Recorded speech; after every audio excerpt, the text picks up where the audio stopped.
Since October 7th, Israel have dropped the equivalent of 2 nuclear bombs on the Gaza Strip.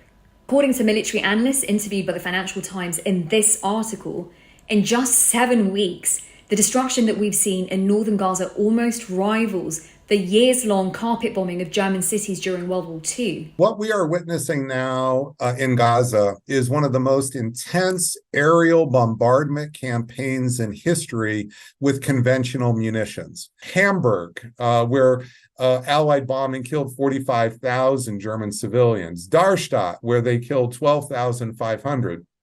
Dresden, where the Allied bombers killed 25,000 civilians. Well, now Gaza is likely to be remembered as a place name and that's going to be on this infamous list. Some of the munitions Israel are using are pinpoint accurate, which should limit collateral damage. But over 17,000 Palestinians have been killed, most of them women and children.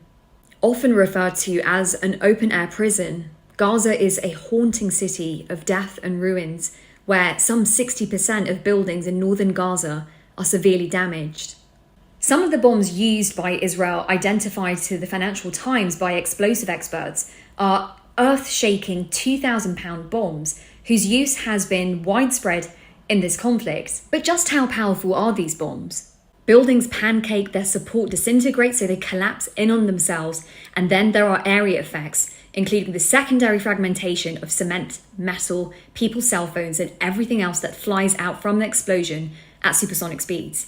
This is what Mark Galasco, military advisor and former Pentagon intelligence analyst, told the Financial Times. October 7th has also cast renewed scrutiny on where Israel gets its ammunitions from, a scrutiny that has sparked demonstrations outside arms factories like defense giant BAE Systems, who apparently produce parts for Israeli fighter jets. The UK, for example, has licensed arms worth over £442 million to Israel between May 2015 and August 2022.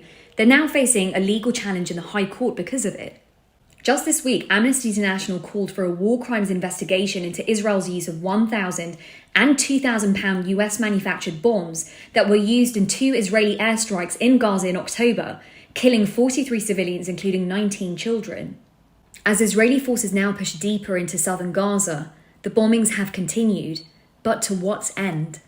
We don't have many strategic bombing campaigns where the population who could face the bombing is as small as 2 million. The high level of intensity of civilian bombing is when the attacker who's using the air power kills about 1% of the target population. That is what has happened in Gaza as we speak.